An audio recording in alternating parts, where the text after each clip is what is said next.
Good morning, everybody. My name is Susan Schnall.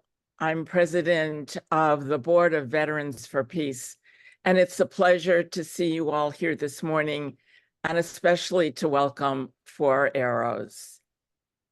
The Worldview chart for rebalancing life systems on planet Earth will be a discussion describing how the kinship worldview differs from the dominant one. Four Arrows will talk about the differences and indigenous cultures who still hold on to their place-based knowledge and are the wisdom keeper of this nature-based worldview. Veterans for Peace has entered into a partnership with Four Arrows and Kindred to learn more and to learn better how humans relate to the rest of the manifest natural world and our relation to the spiritual. Our hope is to bring about better and more collaboration into our groups, our chapters, and those projects and activities in which we engage, to focus on the value and understanding of all living things, to value each other and the earth. At this point, I'll turn the program over to Four Arrows. Thank you. Wopila, thank you for your beautiful and gracious words, and I'm so honored to be here with all of my comrades. I want to dedicate this time that we're doing together to what is known as the Bud Day Chapter 108 of the Veterans for Peace, named after George Bud Day, who was one of the most highly decorated airmen in the U.S. Air Force. He was shot down in 1967 and, consistently, defied his captors, and he received the Medal of Honor and the Air Force Cross for it. He and Tony Rinterham, another dear friend, both passed, with 7 years in the Dutch underground for his wartime activities. He received lots of awards, including the Dutch government's World War II Dutch Resistance Cross from Queen Beatrix. So I was really honored to be one of the three of us that formed that chapter, and I was sitting with I'm sitting with their power. I'm sitting on their shoulders. So thank you for letting me make that dedication. I also like to just open really briefly with a Lakota prayer, which is traditional for opening important meetings, and then we're gonna jump into it, and we're all gonna work together in a pioneering effort to see if we can find ways to bring this pre-colonial worldview into practice, and you being the first organization maybe to actually do such an experiment. So just stay with me for a moment, and we'll talk about why we're here, about all of the creatures on Earth living in balance and harmony, and praying for those who are suffering, like those in Gaza and so many other places. Otumkashila wakantanka na makompo na tate atopa. Unshimaka ahituayan kelo. Oyate oyasin chanko luta oxnamani oichakiapo. Oyate oyasin unchi wichalapona oichakiapo hecha witozani washte onyo piktelo. Okichi api okio kipi wakana chike.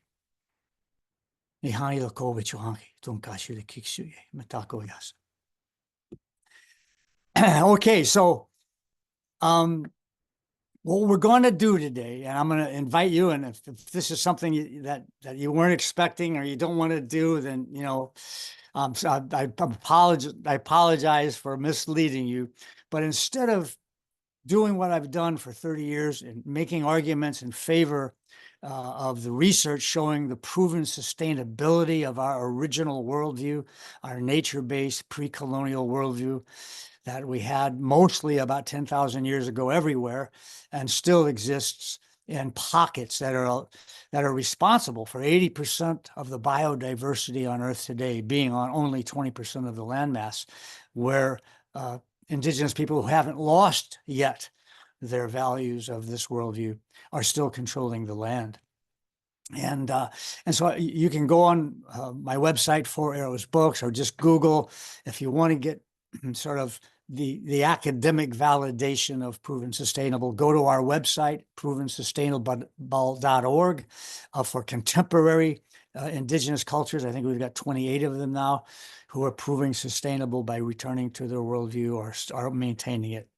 So what we're going to do, though, today is we're going to look at the worldview chart. And some of you have seen it and some of you haven't. And what it is, it's 50 precepts or beliefs, moral sort of beliefs that define what is known as a worldview. Now, worldview is not the best word. And in my University of Texas book, Unlearning the Language of Conquest Quest, I asked a colleague of mine to write one of the chapters. Vine Deloria Jr. wrote his last chapter in that book, by the way. But I asked someone, write a chapter telling why worldview is not a good thing for me to be using in this book. Because it really was a German idea, European idea about seeing the world, whereas the worldview of our colonial ancestors, it was about belonging to the world, and it was much more holistic. However, the word in the academy, where I'm trying to work in this place of higher education, which is so hegemonic, and colonial, I'm trying to get them to realize that this worldview can be restored if we make a distinction between place-based wisdom, which requires knowing the language and knowing the ceremonies and living in one place for multiple generations, things that we've got to fight for as part of the world the projects of Veterans for Peace. Wherever we see, like in the Amazon rain basin, the indigenous peoples are being just wiped out. These got to be priorities for the VFP, and we've got to fight for them. So that I see that as distinct to the worldview. Only those people have owned that, right? But the worldview that all of these great diverse cultures, and I've lived with so many of them, have in common belongs to every creature, and it belongs to us. And so, but we're not using it. We're using the one that emerged that is based on colonialism. And so what we're going to talk about here is, how do we use this chart? How do we look at it as individuals and in our group meetings to say, okay, today, number one is egalitarian for the kinship worldview and rigid hierarchy for the common manifestations in education and economics and government and in our lives in the dominant worldview. So rigid hierarchy versus egalitarianism. Well, you got to look at these not as absolute good and absolute bad. You got to look at these with the worldview precept that's about non-dualism. This is a tough one, but I just want to start with it because it's so tough. A non-dualistic worldview is what indigenous peoples have, and that's why their mythologies are always about twins, sometimes twin boys, sometimes twin girls, sometimes a boy and a girl, and they're very opposite, but ultimately they work together in all of the stories. And I can tell you some great stories about that, right? Like Monster Slayer and Child Born of the Water, the sun and the moon, right? Whereas we're in the dominant worldview, it's like either this or that. You're either with us or you're not, that kind of a thing. So in this chart, if you looked at that first one, which is egalitarian on the kinship side or the indigenous side, and rigid hierarchy on the dominant side, you got to say, well, I just got to think about this. In the military, there's hierarchy, and that's pretty important sometimes. And sometimes it's dangerous, So you're thinking, well, wait a minute. So this isn't about good and bad necessarily. It's about what's right for the times. Heck, the Lakota, which were a matriarchy and very non-hierarchical, very egalitarian, but not during the buffalo hunt. During the buffalo hunt, it was you're in charge. You're in charge. So we've got to look at this. And even though somebody will say to me, well, wait a minute, Four Arrows. One of them is about a high respect for the feminine versus a low respect for a feminine. How can that be a continuum? I don't ever want to have to be on the low respect side. Well, this idea of complementarity then would say, well, wait a minute. The more you know about low respect for a woman and how it exists in the world, which it does in the dominant worldview, as we all know, comparatively to the indigenous pre-colonial worldview, the more you learn about that disrespect, the more you're going to be respectful. So there's the complementarity. You're still using it. So some of these you use as a continuum, some as a way to understand, right? And what we're going to do in this hour we have, we're going to go through each one of them, and we're going to share with each other in what ways in our lives, if you want to be courageous, or if you know about something in your own personal life, that's fine. Or if you want to say, well, at our chapter meetings, sometimes that, you know, we're too competition oriented, you know, and about feeling superior, doing this instead of seeing competition as a way to develop our. In other words, I'm not teaching here, man. You're teaching me, because we have this grant to do this, where you all and hopefully many more will simply download a copy of the chart, put it up in your house somewhere, and every day you or your family or your children will just look at it and kind of say, well, let's see, I got my day ahead of me. Do I want to be resistance to authoritarianism or acceptance of it today? Do I want to tolerate injustice or accept it? Do I want to see ceremony as life sustaining or as just a formality? Do I want to use humor as an essential tool or for put downs? Do I want to get in shape with and make sure that my personal vitality is essential, or do I want to minimize that? You know, and it's like that was like 1 minute or less that I said those things.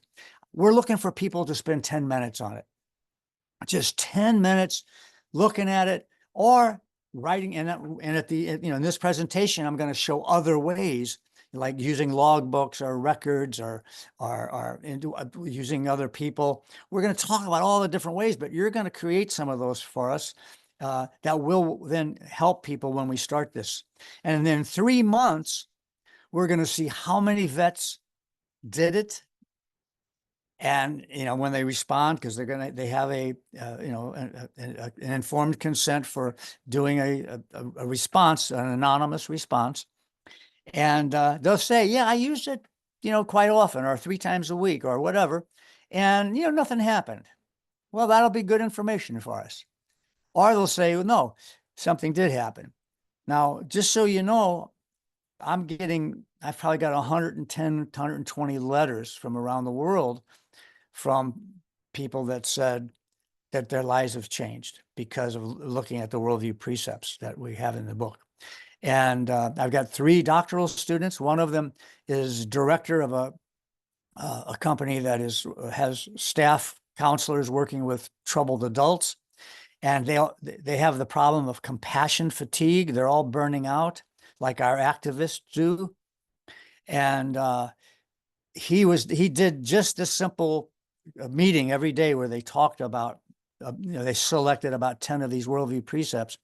And his study is just getting concluded. He has statistical significant improvements in a reduction in fatigue, compassion fatigue.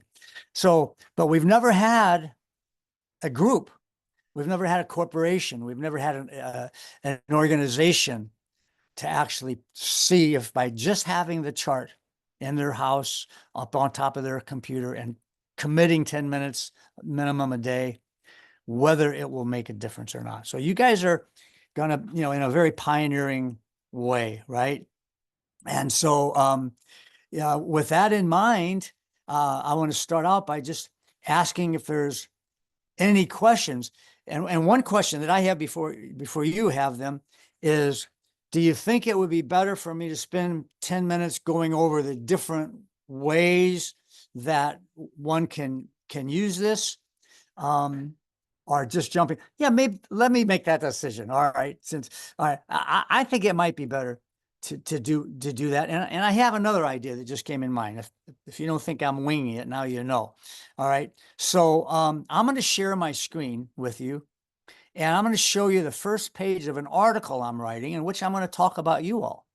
So let me share it. And Can you see it? Give me a thumbs up if you can. Good. All right. Thank you. Okay. So I'll get this out of the way if I can. All right. So I was asked to do a piece for Taboo, which is a journal that Joe Kinchelow and Shirley Steinberg put together about 30 years ago. And very, very much work that they did about Indigenous perspectives. And I wrote an article when I quit my job as a health psychologist and a sports psychologist after a near-death experience. I went back to education, and my first article 30 something years ago was called Critical Pedagogy and Spirituality, the Missing Partnership. And I had never been published in education before. I had only been published in psychology. And so it was my first education publication. And it was Taboo that published it. And so they just asked me if I would write a sort of a sequel to that, and again, that was 1998. And long time ago. And so the title is very similar, except this time it's Critical Education and Worldview Reflection, the Missing Partnership. And I think it'd be interesting for me to just share this with you to get a better sense of what we're going to be doing today. So I start with this quote by Chesterton: "The most practical and important thing about a man is still his view of the universe. The question is not whether theory of the cosmos affects matter, but whether in the long run anything else affects it." And so in this article, I'm going to write it in a non-academic way because Taboo allows that. I don't have to do a lot of evidence citations. I say this article introduces worldview literacy as a vital component of counter-hegemonic democracy and social change, and the things the Vets for Peace are involved in, with a focus on the practical use of a worldview chart and a non-dualistic approach to its contrasting pairs of pre-colonial and colonial concepts, things that I just shared with you.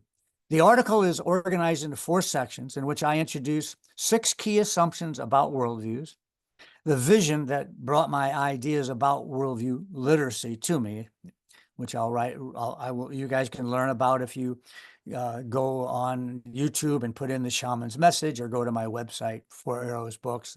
I'll read some of my books, but we won't be talking about that today. Presentation of the worldview chart and recommendations on how to use it. That's what we're going to be about. Anecdotal stories about how the chart might have transformed lives, and mention of a pioneering new study intended to offer more evidence of its usefulness. So, with your permission, I'm going to not cite anybody, but I'm going to talk about what we're doing today in this article. And if anybody has any objections to that, let me know, and we'll talk about it, because I'm not going to, it's going to become, I'm just going to do it in general, what we've learned today. Yeah. So here's the fundamental assumptions. I might as well show those to you. First, worldviews consist of foundational moral beliefs and precepts, things that are like kind of rules for living, that collectively describe essential understandings that guide our relationships, attitudes, and actions in life. And that was what 30 years of research has put together with these 50 precepts. Number 2, there are only 2 significant and historically observable worldviews today. Now, that flies in the face of most worldview articles that say every religion is a worldview, every science is a worldview, whether you like vanilla or chocolate ice cream is a worldview, right? But the original sense of it being an intuition of the world by Kant back in the 1700s, and how it's progressed from then, really shows that when conversations about worldview come up, it always winds up being about pre-colonial and post-colonial, human-centered anthropocentrism, or nature-centered, right? And it goes on like that. So all cultures, diverse indigenous cultures, which are very diverse, religions and ideologies tend to fall under one or the other in the manifestations we see in our main institutions like education, like law, like government, like sports, like the media, like entertainment. That the dominant worldview is what manifests, even if in your heart you know better. 3, despite its proven sustainability, and again, it is, the pre-colonial nature-based worldview is consistently dismissed, ignored, ridiculed, romanticized, which is equally bad, or outright attacked, as we're seeing with the indigenous Palestinians, by the way, along with the cultures and individuals who embody this place-based wisdom like them, like those that's happening. Anthropocentrism is a major cause of the problems associated with dominant worldview. What does that mean? And this is going to be where most of us are. That we are human-centered, but we've learned it. We don't really see that ant walking across the floor. We don't right away see them as sentient and as intelligent and as teachers. We may think about that and go, oh, okay, yeah. All right, I see the wisdom in my dog, but I'm still superior in every way. We really have this anthropocentrism built into us. And as I've written in peer-reviewed chapters that managed to get through the peer reviews, a chapter title that on one of them is, "Our Anthropocentrism is Killing Us." Once we look down on other creatures in nature, then we start to build the framework for looking down on someone that speaks a different language, has a different skin color, etc. 5, trance-based learning is a vital component of worldview reflection and action. In indigenous cultures, they understood intuitively without knowing the neuroscience of hypnosis. They knew that it was a natural part of human beings.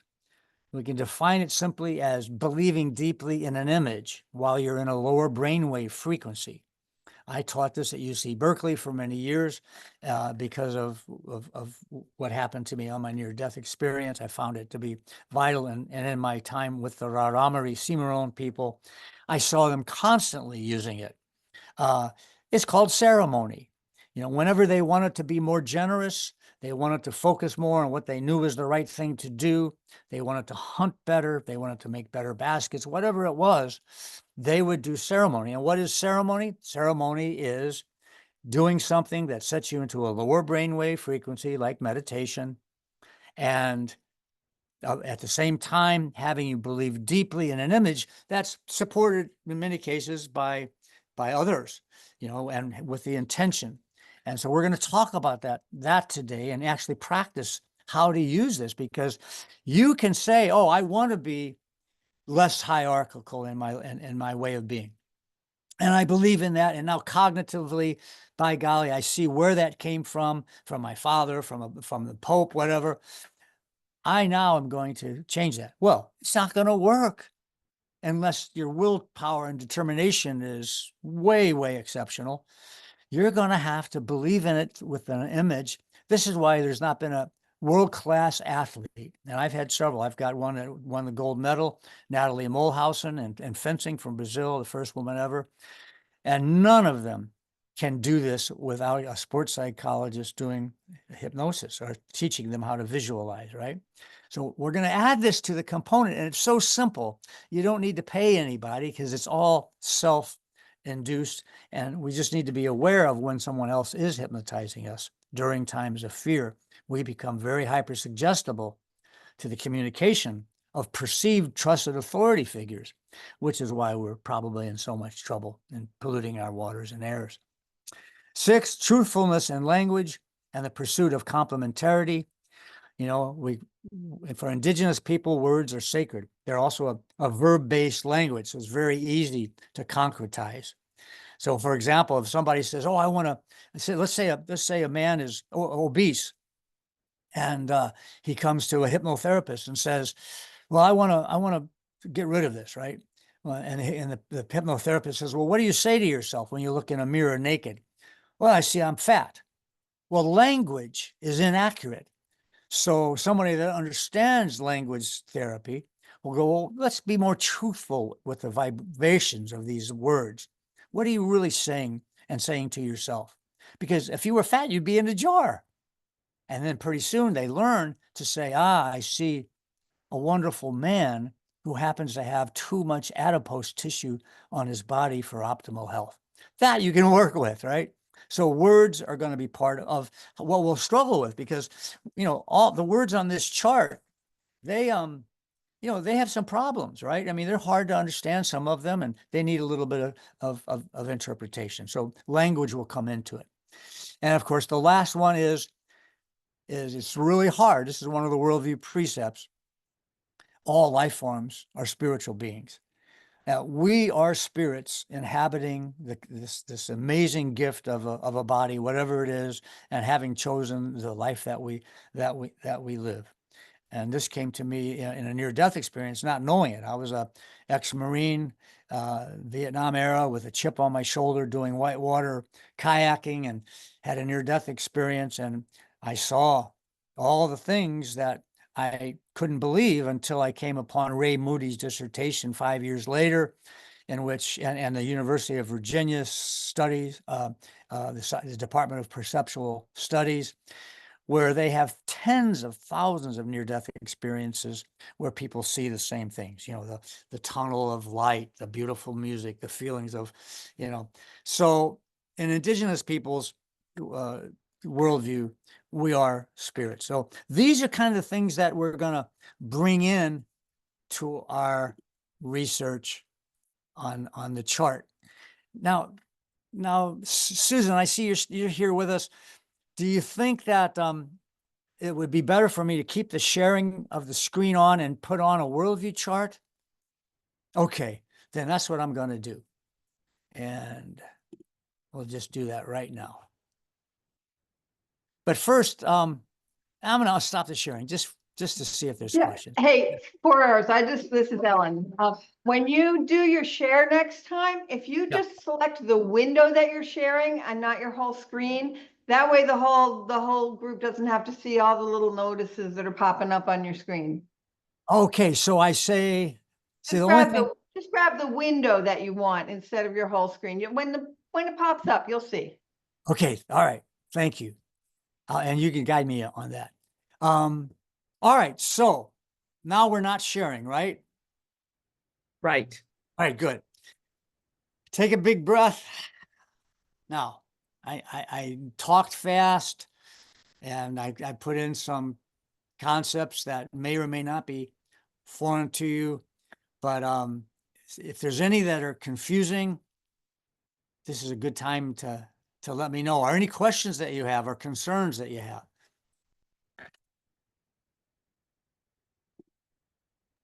All right, we're ready. We're ready to take the hill then. Okay. Can we print the chart? Oh, of course, absolutely. And you can, this is not the best version of it. I'll get a better version. Well, this might be the easiest to read, but if you go to the website, let me show you the website, by the way. Okay. I'm looking for it right here.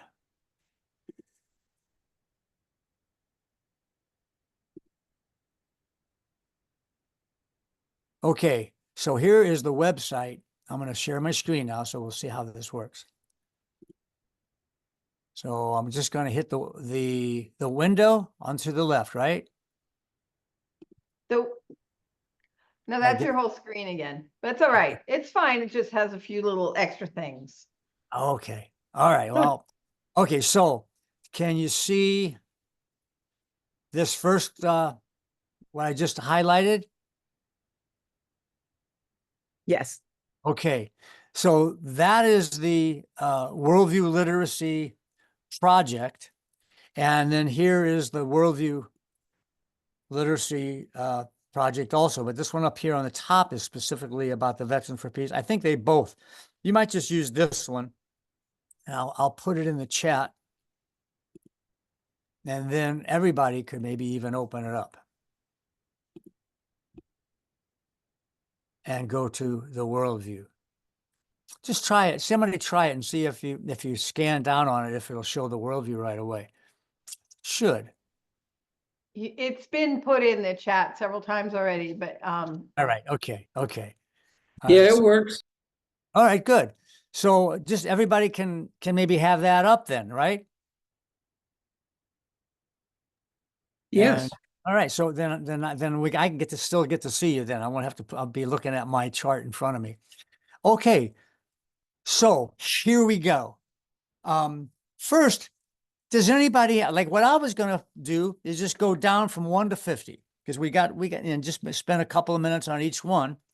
And just say, does anybody have anything to say about whether or not this is in their life and somehow, and that they would like to improve it, or that they're already doing it and how they're doing it, or is it in their organization or in their workplace? How is it looking? And what could you do with worldview transformation in that sense? That's all. This is just, this is, like I say, this is the first time we're actually using this worldview chart specifically as a stand on its own tool for transformation. So that was my idea for today. Anybody have any other ideas? Don't hesitate as we go through to say, hey, what if we do this instead? Okay. So let's start with number 1. We've been talking about it. It's common in the kinship worldview manifestations. About 78% of all pre-contact cultures were peaceful societies, according to all of the research that they have in peaceful society research, right? Doesn't mean that they didn't get in arguments and somebody conked somebody and killed them, whatever, in a fight. I'm talking about war, the things that the Vets for Peace are trying to stop, right? The best studies from Yale archives and from Levitz and others, the best shot that we have at understanding the truth about pre-contact cultures, indigenous cultures, is about 78% were peaceful societies. All of them were matriarchies. Of the ones that were more warlike, they were patriarchies. And there's a whole complex of reasons why that came, right? But in these gatherer-hunter cultures that guided us for 99% of human history, and I'm talking about in the Amazon rainforest, cultures that were as sophisticated as anything in England. For one study shows for 13,000 years, humans always have an impact. That's just like any animal does. And but the impact for 13,000 years was making black earth, selecting trees. There was no negative loss of species or pollution. That's what we can get back to. So common word in the common kinship, indigenous nature-based, pre-colonial, whatever we're going to call it. I'll just call it kinship from now on. Worldview, it was egalitarian. And after colonialization, it has been hierarchical. So who can tell me something about, well, maybe I'll start just to give an example. It'd be a good Marine here, lead by example. And by the way, I have removed the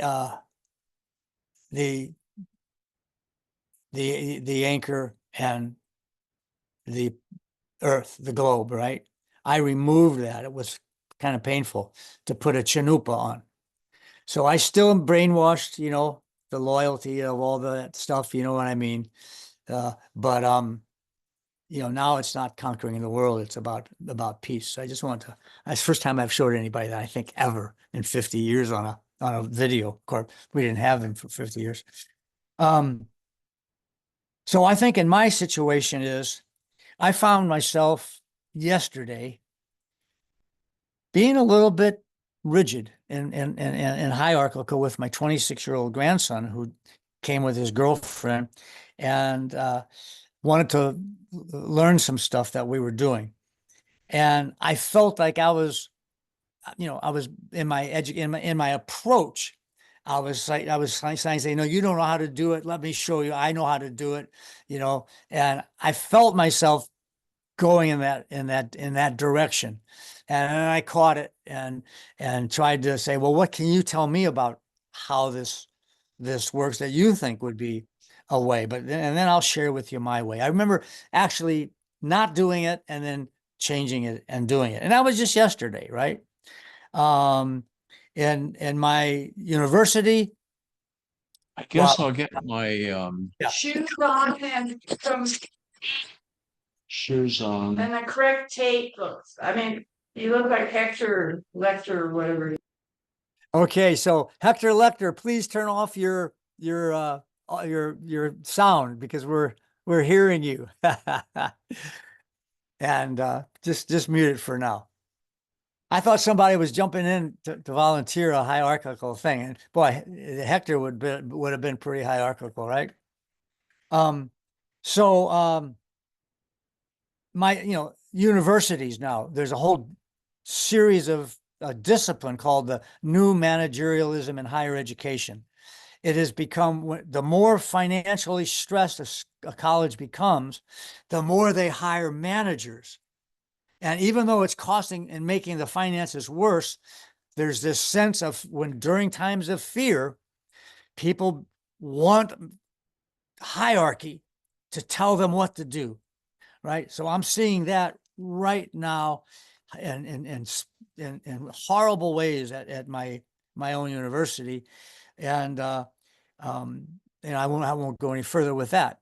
So that would be my input on the egalitarianism, and that what I am doing is I'm doing my best to really make a commitment for individual things before I do them, to say, really, this is about everybody has the same freedom, the same rights, and maybe the knowledges are different, maybe things are not happening, but I've got to respect that we all are empowered to be able to have this conversation. I'll do something like that, then I'll take a breath, I'll look up in the air, I'll visualize a situation in which I am actually being egalitarian in whatever it is that I'm planning. It takes about 10 seconds. And then I go do it. That's called in vivo exposure. And it works or not, and we come back and practice it again. That's just how that was number one from how I would do it, now how I've been doing it for a number of years. So Russell, want to try the next one? Courage and fearless trust in the universe versus fear-based thoughts and behaviors.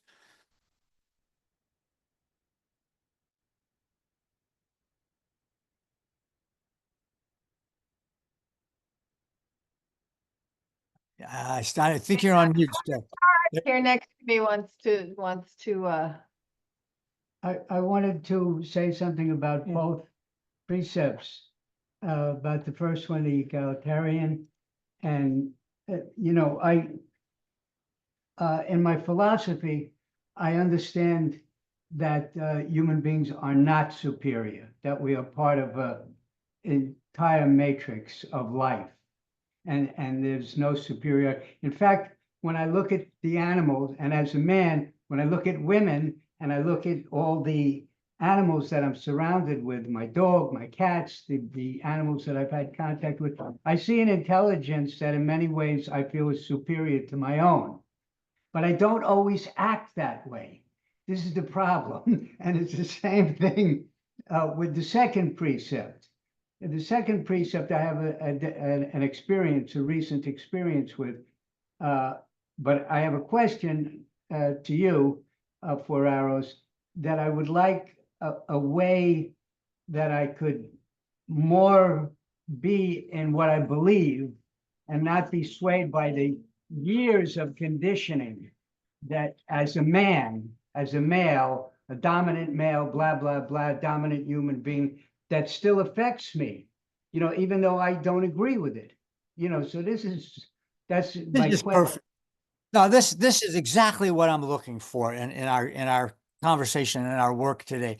This is exactly what it is. And over the years, what I found with people who have read the book, many people will say that. Many people will say, well, when I read that chapter on, on competition or being empathetic or whatever. I felt right away that that was made sense to me, and I believe in it. But oh man, I don't do it, and that's going to be common for very, very, very many people. Now there are some things where, well, no, I'm Vince Lombardi. For me, competition is only about winning. Screw you, right? There's going to be people that are still on that side without even thinking. But I'd say, over my experience, 70% of the people and most of the precepts will say, I kind of see that, but wow, it isn't happening in my life or in my family or in my work. So this is a perfect opening. As for how to do it, I guess this is a good time for me to jump into the cat-fawn connection, which I was going to do at the end. But this is a technique that literally came to me in a vision. And so I think maybe I will show it, because I think this is going to be useful. We won't use it necessarily. Maybe we will for one of them if somebody wants to. But just knowing that you can do this will help you. Do keep this in mind, though. A lot of people don't have the self-knowledge that you do. All right. Self-knowledge is such an important thing, right? But a lot of people, if they're really honest, they're going to kind of go, well, there's no way I'm going to get out of, I'm big on rights more than on responsibility. I just know, I just know that, I think rights, I fight for them. I protest. I'm a good, good, activist. I don't really get that one. And so, some of these, require that kind of looking, or somebody, is maybe really out of shape. What the heck does personal vitality have to do with a worldview? I believe in, in compassion and socially purposeful life. And, so I smoke 4 packs a day, and I drink a pint of whiskey, and I don't exercise. But these are interconnected. They're interconnected, because with that kind of a lack of health, then an emphasis on some of these others can't happen, right? So these are not like, it's not like forgive me, this is not like a Bible or a Quran. You can't pick and choose, where there's things that I'll do this and not do this one, or this one I'll do. These are interconnected. So like, you can't have rigid hierarchy and then start to move towards a high respect for women. You can't do both of them, right?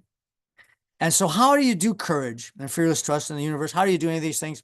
I'm going to present you with what's called the cat-fawn. And I hope this doesn't take too much time, because this is a 2-week course.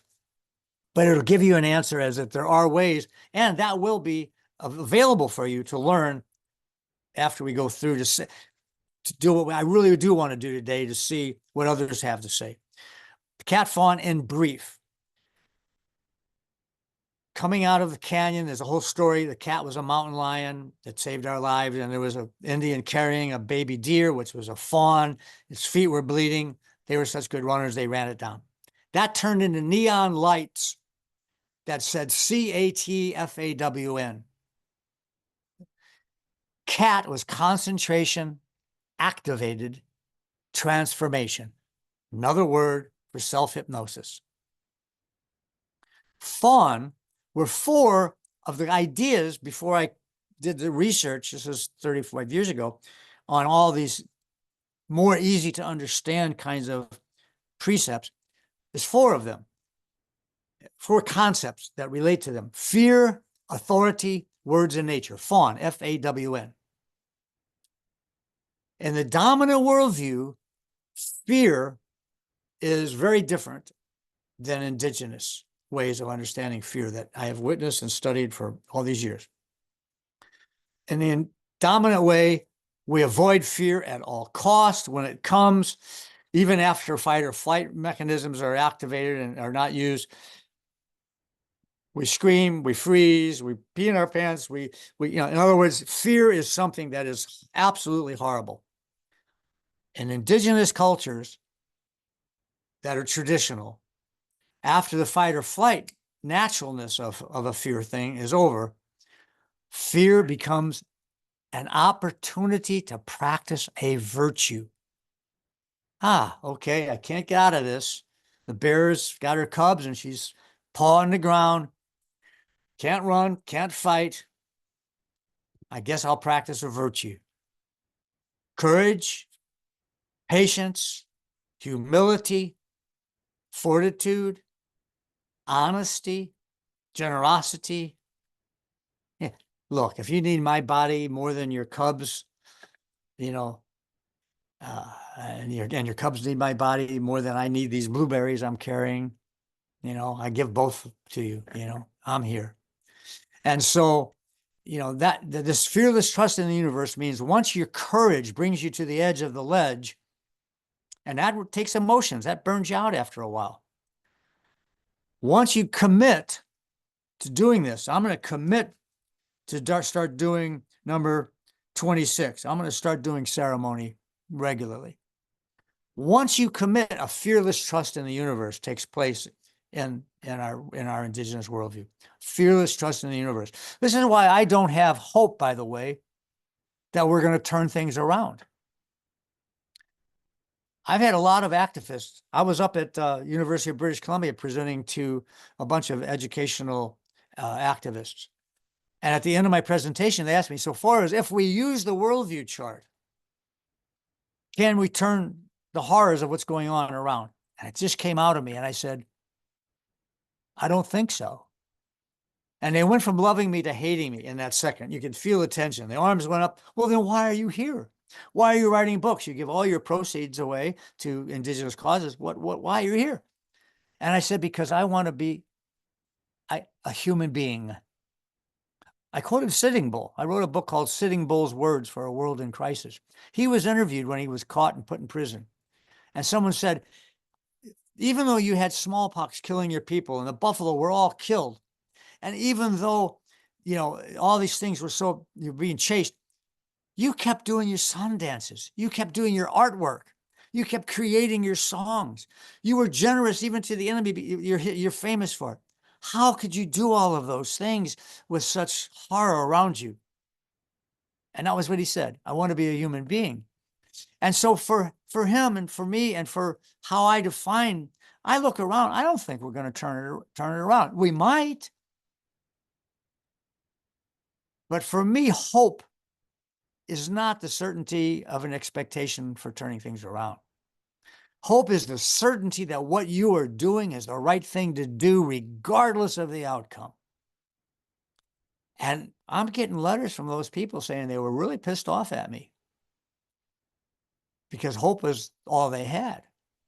And they went, now I've redefined hope. And their activism is continuing more, right? So, all right, so that's about the fear. Authority. In the indigenous way, the highest authority is your own personal experience, lived experience, your honest interpretation of it. It's not this whole idea of chiefs, when you did have hierarchy, like in Hawaii, it was always reverse dominance hierarchy.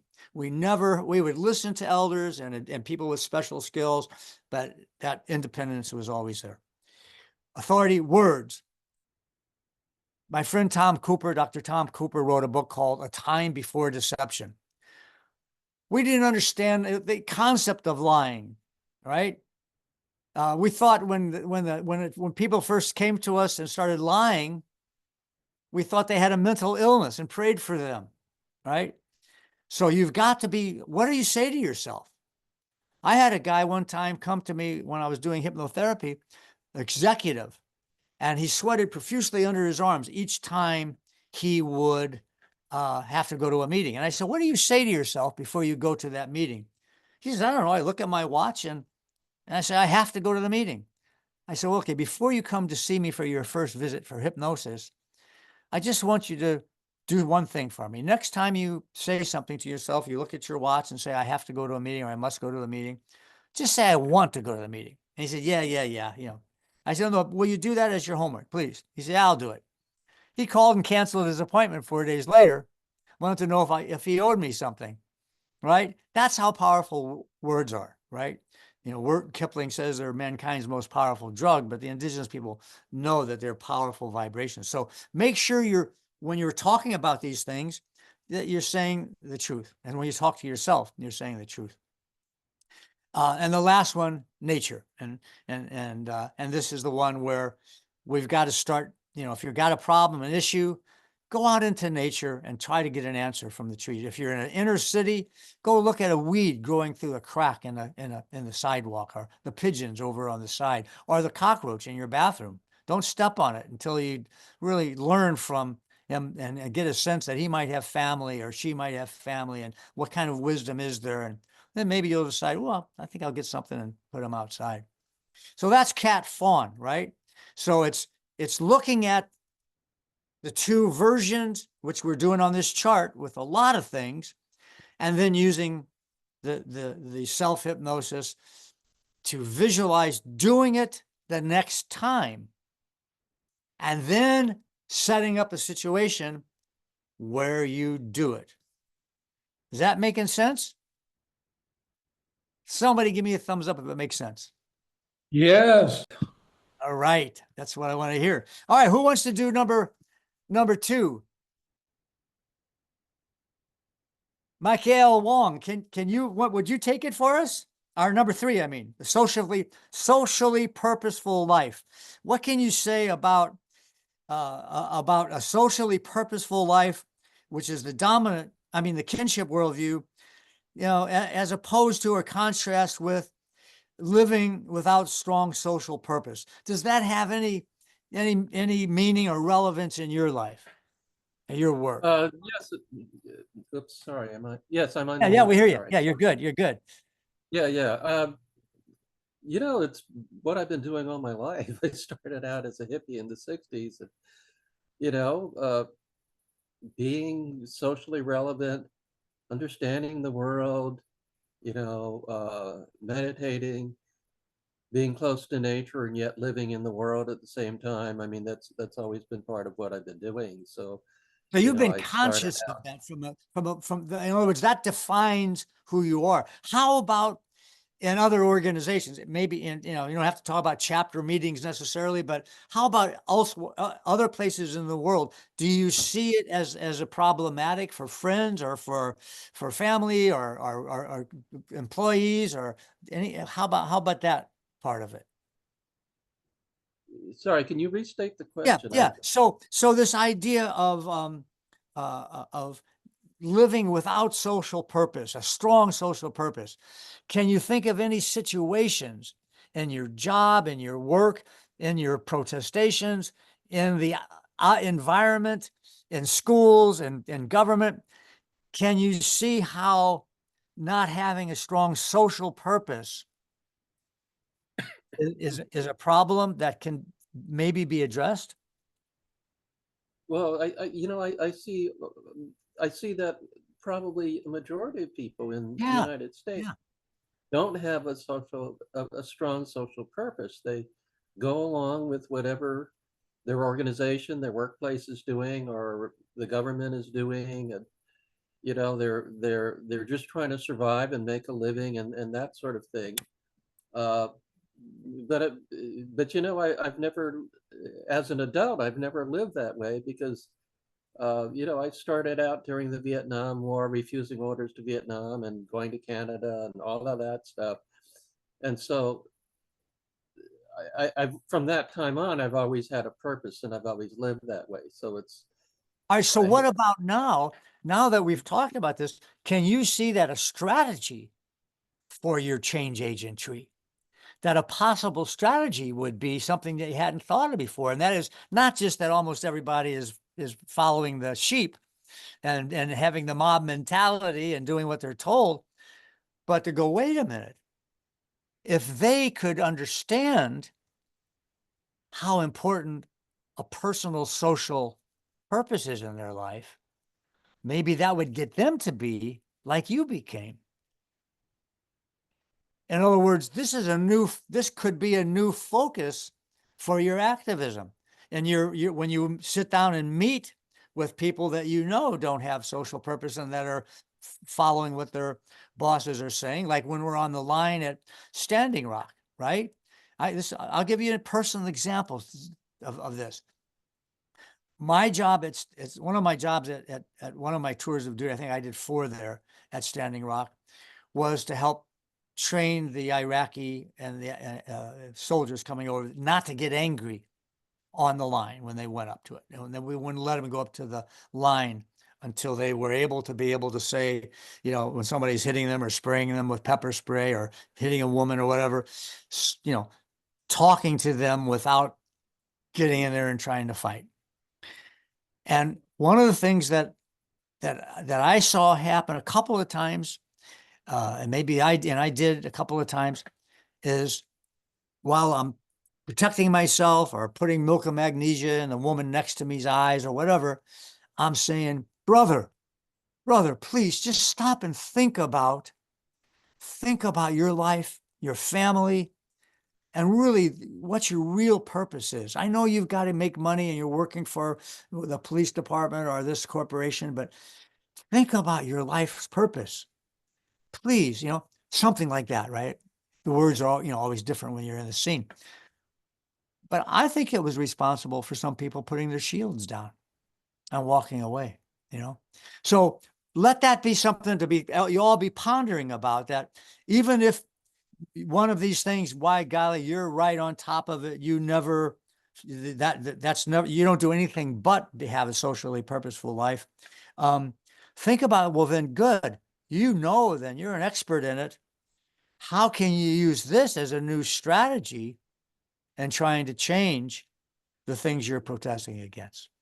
And thanks What so I- much, Mikhail. I think that was great. Any final comments? What I found is that the way people really wake up is when something happens in their life, or some event or some experience, somebody talking to them, somebody revealing a piece of things, or for some reason the person experiences a cognitive dissonance between the way they understand the world and some part of reality that hits them in the face.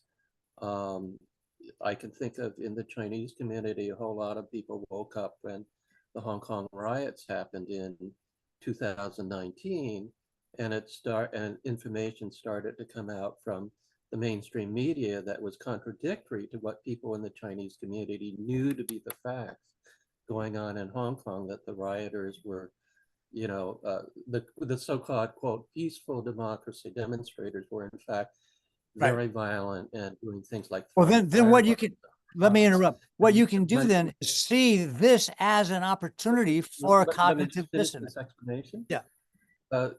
What happened was a whole lot of people saw the stark difference between what the mainstream media was saying and what their relatives in Hong Kong were telling them directly and personally. That's the kind of cognitive dissonance that makes people revise their whole worldview.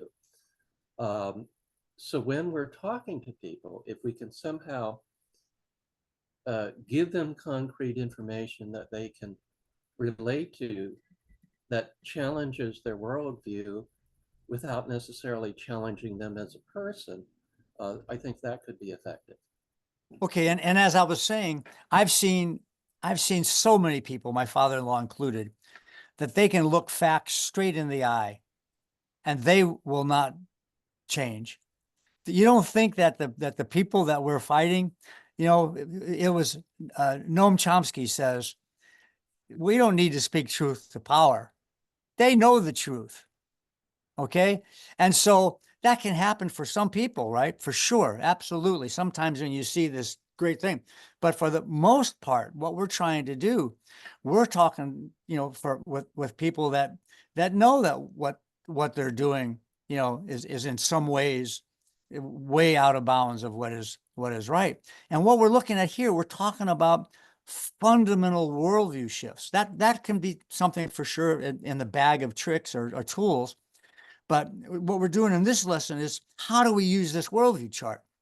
And as I said with my example at Standing Rock, that using this number 3, a socially purposeful life, if we are fully committed to that, as you are, so beautifully, then it would be one of the things to have, well, wow, if I could get someone else to really have a socially purposeful life, they're going to be much more likely to get in touch with that cognitive dissonance, much more likely to be willing and courageous enough to recognize it and act on it, right? So that's what I was trying to get at. Thank you very much, Michael. Let's go to number, yeah. I'm gonna bring Mike Furner up here. He's had his hand up patiently for a while. Go. Thank Hey. you. Thank you for doing it, because I'm not seeing them. Thanks very much, and I'm glad it's being recorded because I know a bunch of people that would like to see this. When you were talking about purposeful, socially purposeful life, I had somewhat the same answer that Mike did, Mike Wong. I feel like I've had one most of my adult life, but then you got into, well, how can you use that to make some progress, to, you know, lead along a little bit. And I liked your example of going up to the line where you're in a really stressful position like that and just saying, hey, brother, you know, think about your family, or, you know, what you're saying. I don't personally, I haven't been in those positions very much at all. But I can see where that would work in that situation. But where for me, where it's more common is I'll be talking with my wife or a movement colleague, and we say, you know, wow, why is it so hard? People have a socially purposeful life that consists primarily of commercialism, you know, of consumerism, you know, that's the sports, whatever their socially relevant things are. How in the world do you get people to think about the things that are socially relevant, that we think are socially relevant? And the best thing I've seen, and I'd be happy to hear from you or anybody else, the best thing I've seen as far as how do you try to export that, so to speak, is just by example. And you just hope to help people notice that there's something going on that they might find attractive. That's the only thing I've been able to think of. Now, the other thing, if you're on the line and you're telling somebody, brother, think of your family and so forth, I mean, that's a good idea. But how do you just do it on a every day-to-day basis? Very, very good. That's very useful. You know, and what it makes me think of is, again, how I talk about the interdependence of this chart is, instead of focusing on one, you know, kind of jump around and see which ones are related. So I just jumped down to number 45, the centrality of gratitude. And so how would developing an attitude of gratitude in a tense situation, whereby you've got your socially purposeful life and you're in a situation of activism with people that, you know, are following the corporate and are not, and you think, I'm going to use this strategy. And if you wait, well, wait a minute, you know, maybe I'll start with getting a sense of centralizing a sense of gratitude. Wow, that's hard to do when you're in that line, getting, you know, the Raytheon machine blowing your eardrums out and getting hit with a stick. But if you can, like Sitting Bull did, then that generosity is going to also help nurture somebody seeing their own you know, way of being engaged with this stronger social purpose. Same thing, looking up then at the number 4. We could look at number 4, an emphasis on community welfare versus a focus on self and personal gain. You know, I still make that mistake. I still can see myself making choices that are about self and personal gain over community. I mean, I'm just being honest. I have to sit down and think about what's an example, but I know that I do that sometimes. I mean, I know for sure that the folks that I'm trying to get to change, that are doing bad things in the world, I'm sure that they're not putting an emphasis on community welfare. They're putting emphasis on, on profit or whatever. And so let's talk about number 4. Anybody have anything to say about how that one in concert with the others would, if you studied that every day and you started practicing and saying, I'm really gonna, that's the one, that's my one for the day. That'll be the thing I use for the day. And we'll see how my day goes. Go ahead. I see somebody's hand raising. Alan. I love it when I can see that. Yeah. I have a comment about, or an example of number 3 and getting into number 4 about social welfare. I'm here in Seattle, and a couple of years back, there was a indigenous kid that got into a lot of trouble, and he had to go through the court system, and the local indigenous folks here said, well, let us bring him back into our community, and we'll take care of his behavior. Versus the worldview, it says, no, lock them up, put them in jail. I don't know what the outcome of that is, but I just want to use that as an example of our social responsibility, where maybe we should take more responsibility for those around us and try to help them out, whether it's homelessness or gun violence or whatever. But I think it's our responsibility as social creatures to help each other out, be a community, and not That's just beautiful. us and them. Yeah, that's beautiful. And if you look again at the interconnectedness, we're talking about emphasis on community welfare, right? You were just saying a socially purposeful life. And then you scan down it. I'm asking you guys every day for 10 minutes. Don't just look at a couple of them, because that can help, I guess, but you've got to look at the combination. So now you go down to number 31, and it's exactly what you were talking about. That conflict resolution in our pre-colonial worldview was about return to community, not about revenge or punishment. The famous story about that is Vine Deloria's aunt. She tells it. 2 teenagers got in a fight, and one killed the other. And the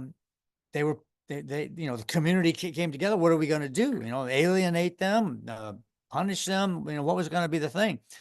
And what they did, I'll just be short, is after 4 days of work on this from the community, the parents of the murdered child decided to adopt the boy that murdered their child. And I tell that to a lot of people, and they're shocked by that, right? But the story goes on that child became a great leader, whereas if he'd have been killed or ostracized or whatever, probably he would have become a criminal, or that kind of idea, right? So these things are so interconnected, and if we can just begin to kind of spend 10 minutes a day, I'm hoping in 3 months having these kinds of conversations and looking at these, bonded to the land, mutual dependence, recognizing spirit in everything. I find that the more people start to take care, I get a mosquito on me. I don't want to get malaria, whatever.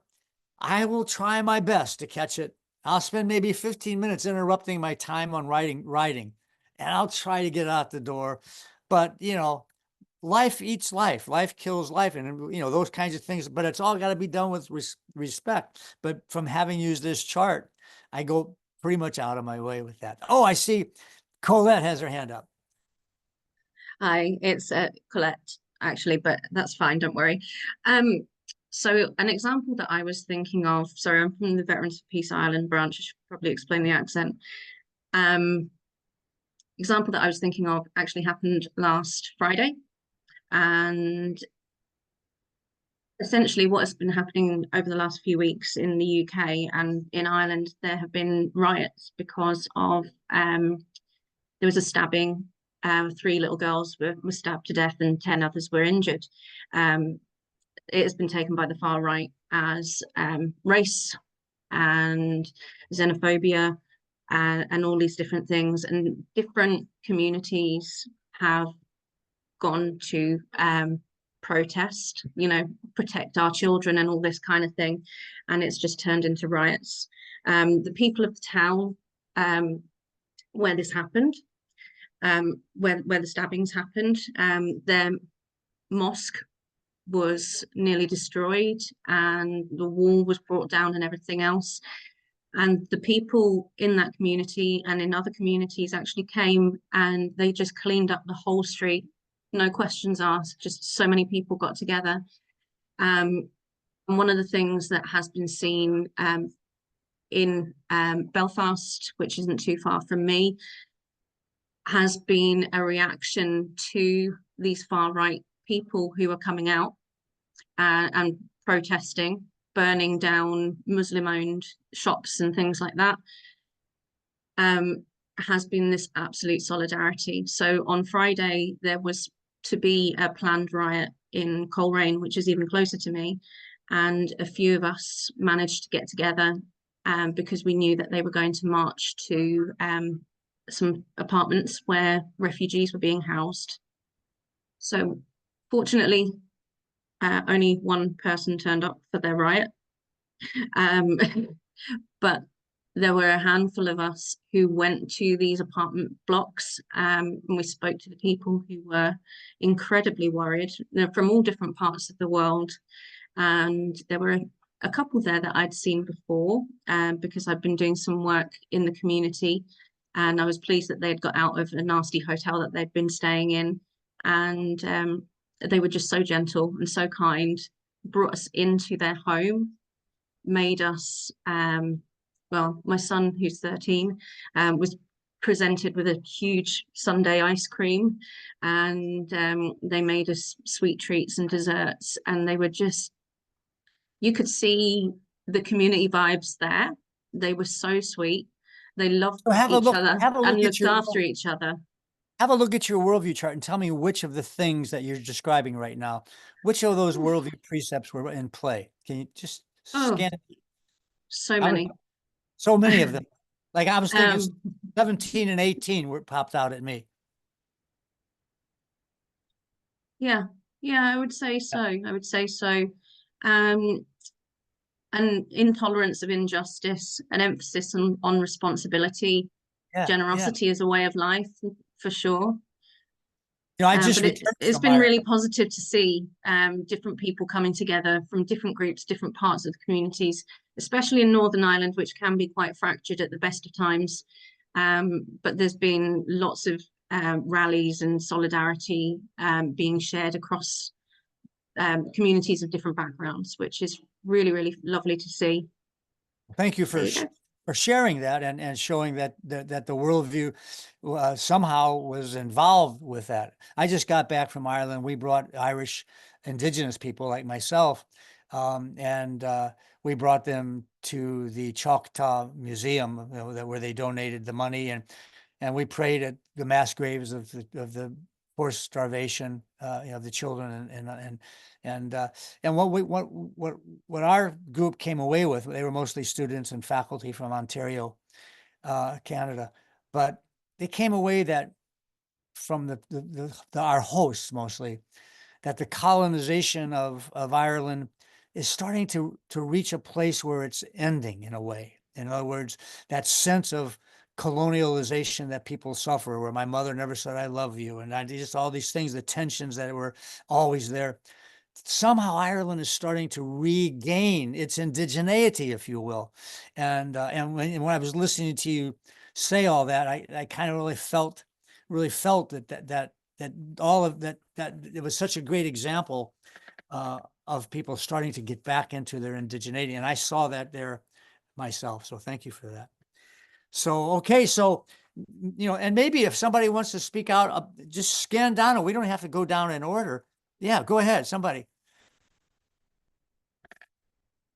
I see somebody talking that's on mute. Sorry, it's me. I hope you don't mind. I've just been sort of pulling people up as I see their hands, but I'm raising mine because I'm looking at this one that says truth considered multifaceted, accepting the mysterious. And then over on the other side, we have truth claims as absolute, intolerant of ambiguity. And I think I get that in some ways, but I look at sort of people talk about how we're in this post-truth era, and that, and we talk a lot about Trump, and he just basically, just lies all the time. And so where's the line, and how do you navigate that, that, because truth is actually something that I care a lot about. And so trying to understand what's the line between trying to find the truth in everything that somebody else is saying when they're saying it in good faith and so on, and people who just lie for their own self-interest and gain.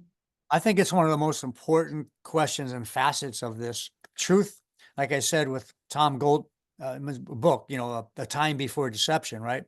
Truth is such a key factor in this. And it doesn't mean that truth is relevant, right? Those two, that contrasting pairs doesn't mean that. It just means that human beings cannot stand on top of the table and spout the absolute truth. There's too many multi-dimensions to it. But we know it when we see it, and we know when we don't see it, okay? And so, but what this is saying is, in the indigenous ways of being, they accept the mysterious. I invited Walter Block, a Loyola professor of economics, a man, a libertarian person who I disagree with everything he's ever written, and him probably me. And I said, would you like to write a book with me in which we argue cooperatively, seeking the truths that might be somewhere hidden in our two perspectives? And we cannot debate. We cannot, do this. This is the truth. Absolutely. We got to go. I want to learn more about the nuances and the multifacetedness of your truth so I can understand better. Well, my wife says never write another book like this, because I'd get so upset when I would see him come back with a thing that was so untrue for me. I just wanted to fire out it. But I would come back. And if you go on YouTube and put in St. Louis University, 4 Arrows, Walter Block, you can see us present. And now, the book, I gave a copy of it to Alice Walker of The Color Purple. She's my neighbor in Mexico. And she didn't agree with my having done this. She threw the book in the waste can right in front of me. She says, you're in bed with the devil, right? I disagree with her. We're great friends, but I disagree. Because Walter and I, we get along still after all these years. I still disagree vehemently. He thinks only humans have intrinsic value. Everything else on earth is utilitarian, which is the foundation of capitalism, right? And yet he made some compromises. He came to some nuances about that would not have him be so strong with it. And for example, he said, well, if a university has a vision statement, or a business has a vision statement in which they recognize that, then you could do that, which was a big thing, right? And so getting involved with the idea of, there's some pieces of this that we just don't know for sure. There's some that look, this is just absolutely false. And here's all the evidence, in which if you can't get all the evidence to work, in other words, if people don't look at the evidence, my father-in-law, I showed him something that on Fox News that he believed in. I showed him absolute pages of documentation that an intelligent person would see contradicted his belief. And he said to me, quote, all right, I cannot speak to that. Maybe that's true, but it doesn't matter if it comes from a Democrat. This is when I wrote the book, The Bum's Rush, which, by the way, I'll give away for free. Anybody that wants it, I'll give it to you for free. It's a list of the kind of hypnotic strategies that are used to sell the truth that Rush Limbaugh used and that Donald Trump tries to use, and that drive us all crazy, right? So the essence of this one is looking at the other ones: generosity, compassion, multifaceted aspects of it.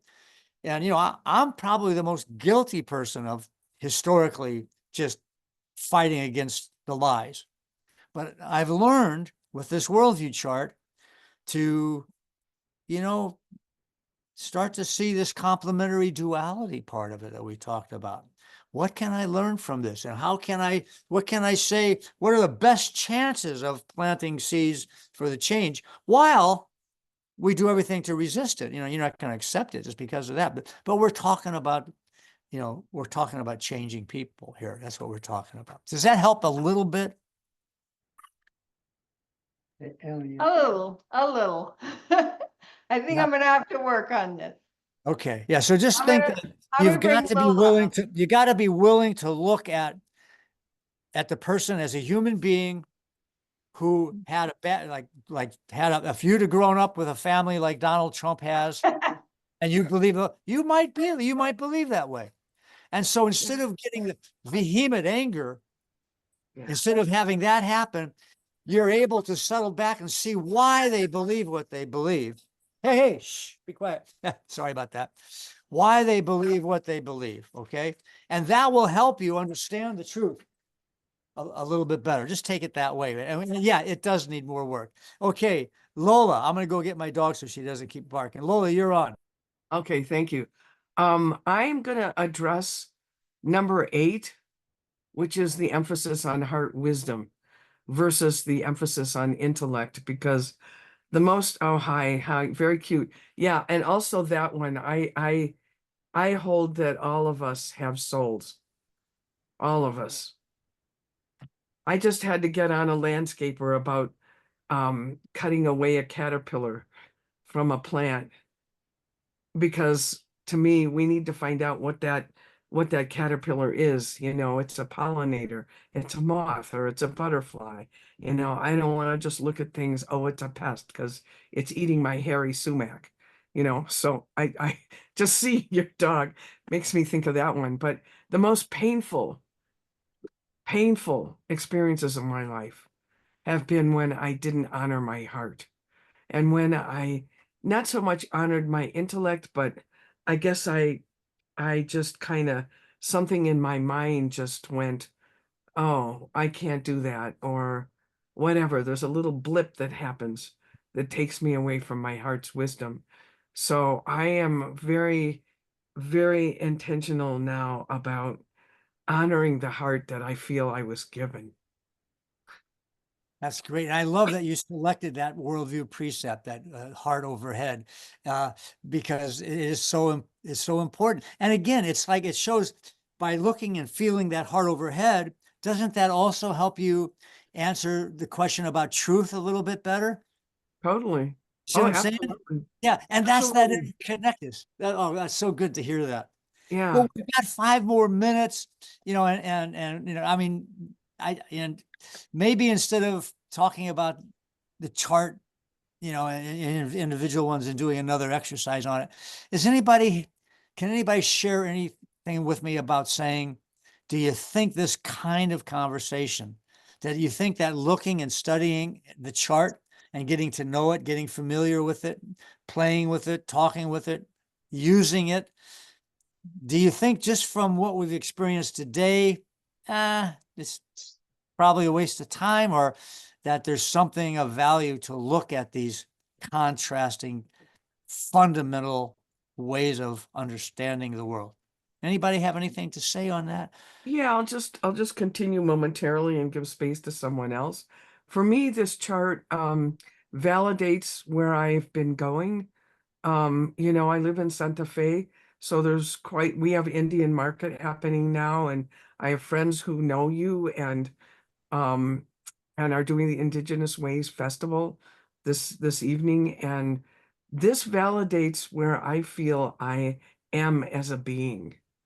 And so it helps guide me to decolonize myself from the dominant culture. And I appreciate it. I can't find out how to print it in an 8x11 version. I mean, Well, I'd like, you can order. I think it's about $24, what's it? Kindred Media will make you a big okay, one, 14 by 27. In fact, Jeremy Lint, who the Guardian magazine says one of the most intellectual guys in the world. I never heard of his name before, right? But I get this letter, and he's got this huge poster about 3 feet by 4 feet on his fence in Berkeley. And he writes me, says, I just read your book and and this is what I did. I hope you don't mind. I downloaded your star background from Kindred Media, and I blew it up. And so Kindred Media got the idea to do that. It's a nonprofit, right? So you can get that in there as Okay, well. thank you. But I love your phrasing, and I'm glad we're recording this, because that would be one I will quote for sure. Somebody once wrote me a letter and said that studying this worldview chart has changed my life, and I see it as a cheat sheet for life. A cheat sheet for life. I don't know if I like that or not, but it was, I guess that you have to look at it positively. Anybody else? Yeah, I'm not trying to. Can you get me? Yeah. Hello, can you hear me? Yes, sir. Okay, I'm also in Santa Fe, New Mexico, as it turns out. But I want to just, I'm taken by what you discussed, but I'm a physicist, a geophysicist, and I was a professor for decades.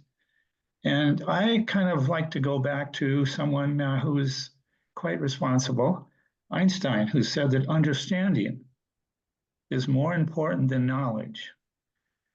And many times through this discussion, I've heard people talk about understanding, which I think is the key thing. You can know something, but if you don't understand it, you're not there.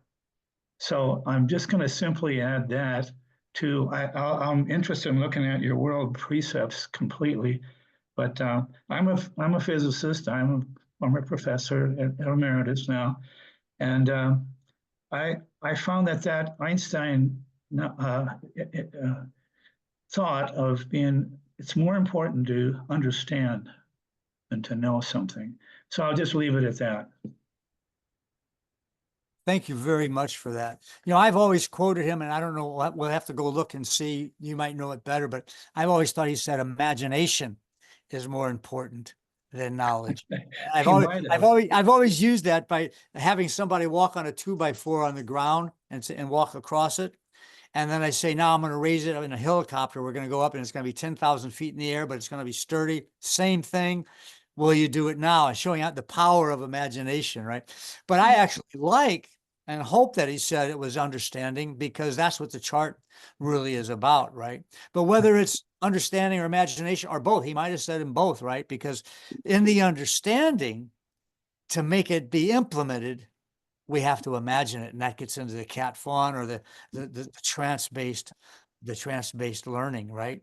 So thank you. That's I think that's a great contribution. We got time for one more voice.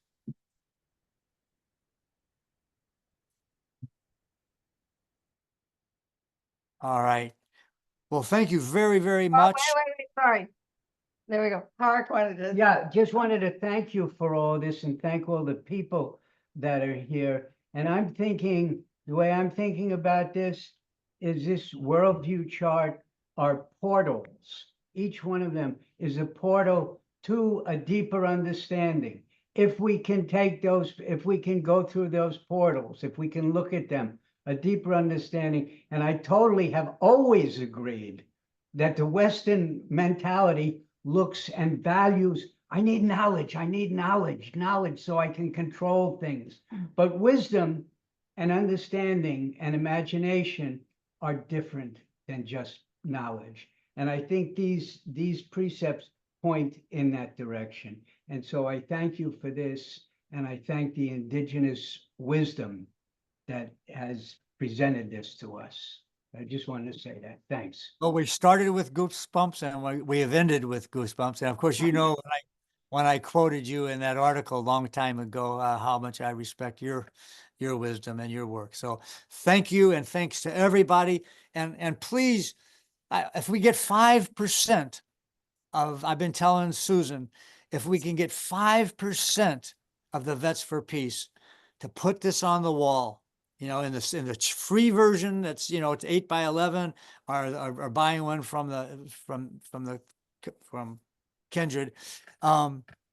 if we get 5%, that will be a significant study, and we will learn so much from it so that we know how to use this in the future. Because I didn't even get to all of the things, the ways to use it. Let me just real quickly. Before you get to it, just quickly, before we end for arrows, what I would like to mention is that we do have a partnership with you and with Kindred Worldview.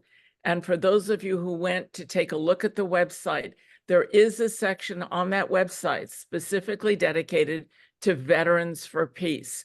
We would like to use the Worldview chart to educate in our groups, in our projects, and with you. And we're going to ask those of you who are involved with other groups to use the world chart yourselves and to use it within those groups. And after 3 months, and we're thinking about, 90 days now, go back and take the survey that was specifically designed for Veterans for Peace. So this was kind of an educational beginning for all of us. Thank you for arrows. And it's only the beginning. This is a major project for, I'm assuming, for years, because we can all learn from the Worldview chart and improve, and certainly improve our relationships with each other within the organization. So thank you so much for coming today, and all of you come this evening, because Four Arrows will be opening our program this evening at 7 o'clock. Thank you. Beautifully said. And as we go out, I'm just going to flash through some of the kinds of things that you can do. Daily reflection, morning practice. Begin each day by selecting event journaling, meditation and visualization, choose a precept, group discussions, circles, affirmations, creative expressions, behavioral experiments, daily challenges, behavior tracking, nature walks where you think about these worldview precepts. And your conversations, just think of, maybe have it with you, take it out. I got a small one, and just kind of think what's being on which side of it. Okay. So just things, there's a lot of ways to do, and you guys can come up with a whole bunch more. Ake wachian kinkte and wopi latanka. Thank you so very much. I'll see you, some of you, later today. Bye-bye. Thank you.